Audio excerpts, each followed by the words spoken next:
Sobrang nakakatuwa at talagang kahanga-hanga ang personalidad na ito na mayroon siyang binitawang kataga o mga pahayag kay Ate Guy nang si Ate Guy ay magwagi ng isang international award.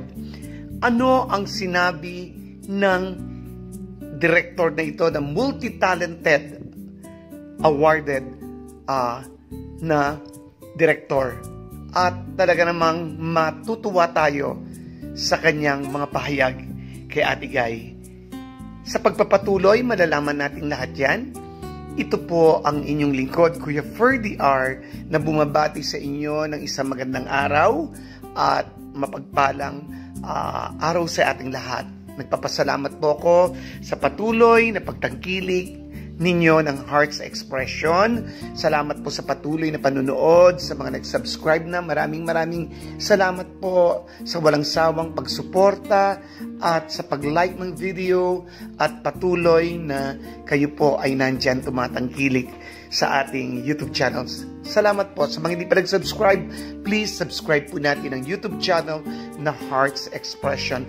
Binabati ko po kayong lahat ng mga Noranians. Maraming salamat at nawa po patuloy na tayo po ay bigyan ng pagpapala at mahabang buhay ng ating Diyos. Ganyan din po ang lahat ng mga ka-heart expression natin. Maraming salamat po. At binabati ko po si Ate Jean Sepe na talaga namang nagbibigay comment, chat tayo para mag-react sa ating YouTube channel. At salamat po Ma'am Jean Sepe at sa lahat sa inyo na nanonood ng Hearts Expression. Sa pagpapatuloy po, nais po nating i-congratulate si Miss Gloria Romero bilang talaga naman po special citation sa PAMAS po na siya po ipaparangalan at deserve naman po talaga nito. Si Miss Gloria Romero ay talagang na-awardan ng ulirang artista ng Nora Honor Foundation. Of course, deserving na in-award po yan ng ating kagalang-galang na national artist na si Miss Nora noon. At syempre, nakasama rin natin ngayon si Miss Gloria Romero noon sa mga pelikulang Bulaklak. Ano po yung pelikula ito? Condemn, ayan, na mapapanood po natin muli. Talaga namang itong Condemn ay napakaganda.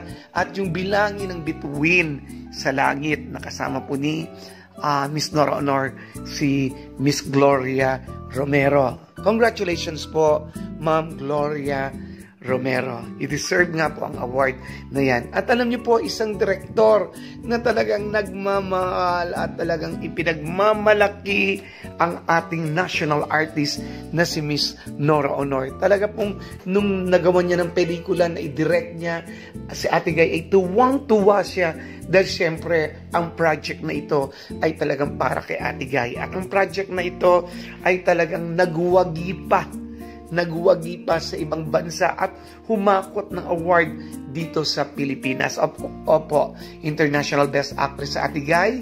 At kahit na dito po sa Pilipinas ay talaga pong ang kanyang pelikulang ito ay nagwagi. At dahil dito, ang tinutukoy ko pong magaling na direktor at talaga namang kahanga-hanga.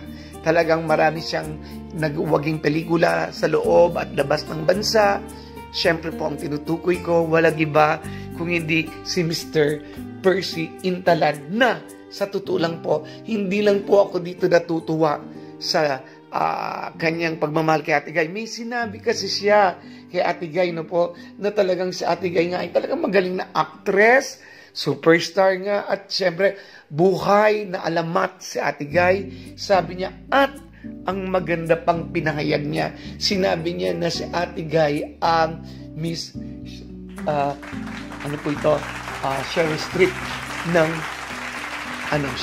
Pilipinas. Ayan. Opo, sinabi niya po na si Ate Guy ay katumbas ni Meryl Streep na napakagaling na actress. Talaga naman na tinitingala sa ibang bansa. At siyempre sa Ate Guy ay gayon din. Isang malaking karangalan na sabihin natin na katumbas o katapat ni Miss Nora Honor, si Miss Meryl Streep, bilang isang napakagaling na aktres.